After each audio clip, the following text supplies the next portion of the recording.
Hi boys and girls, I am in the historical town of Nuremberg. In 1933, because of its link to the Holy Roman Empire, the Nazi Party, the Nationalist Socialist Party, picked Nuremberg as their rally point to further spread their ideology. As the document center here in Nuremberg documents the day in which the lust for power and violence ruled the country.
Symbol that the people had to wear during the 1930s.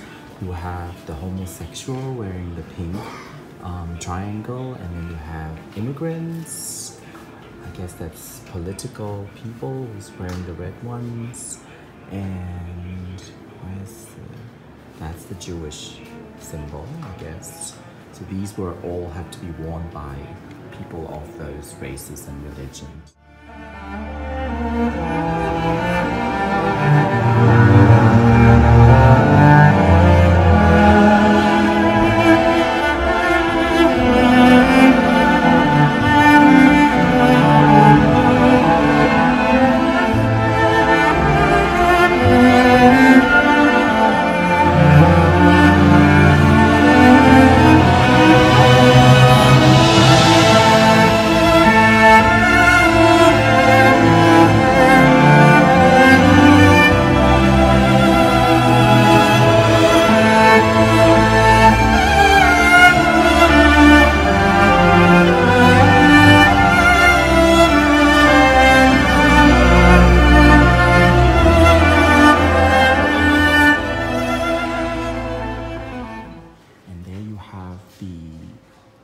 Maximum expansion of the German, the Third Reich, which is the Großdeutsches Reich. Strangely, underneath this map are all the concentration camps scattered along Europe during World War II. You have Mauthausen, Dachau, the famous Buchenwald, and of course the largest concentration camps of all, Auschwitz.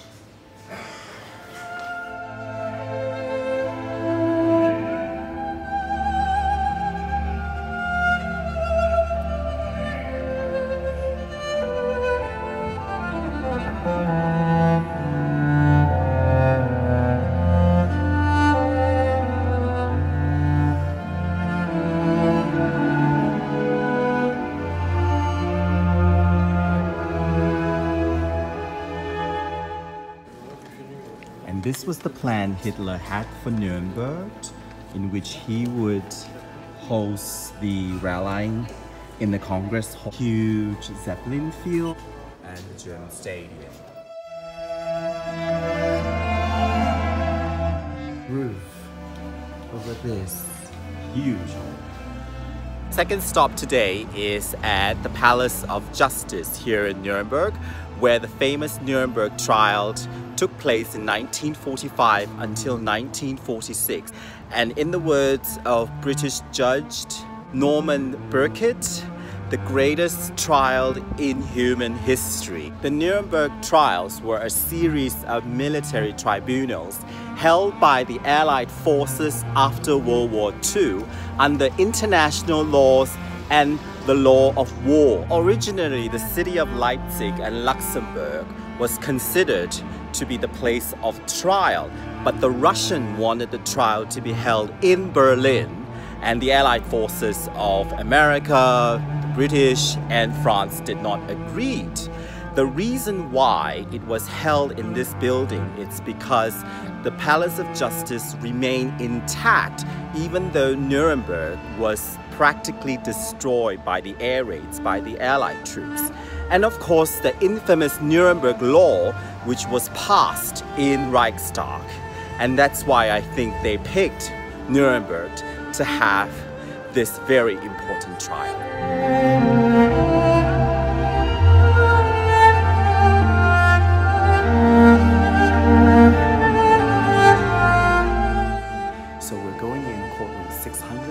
Courtroom 600 is the famous courtroom where the top 24 Nazi officers were put on trial.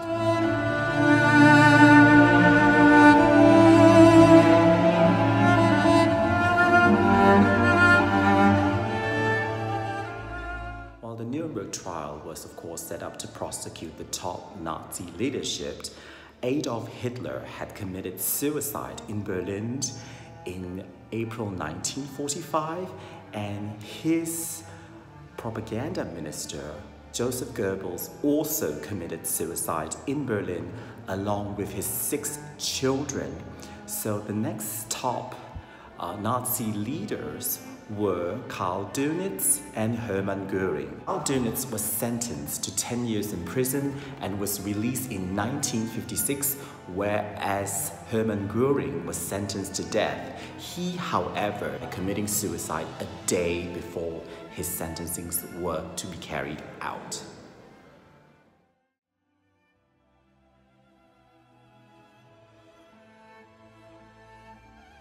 So there you have it, boys and girls. Now you learned about the history of Nuremberg associated with the Nazi and of course the Nuremberg trial. I hope you learned a lot from this video, and until my next video, stay informed.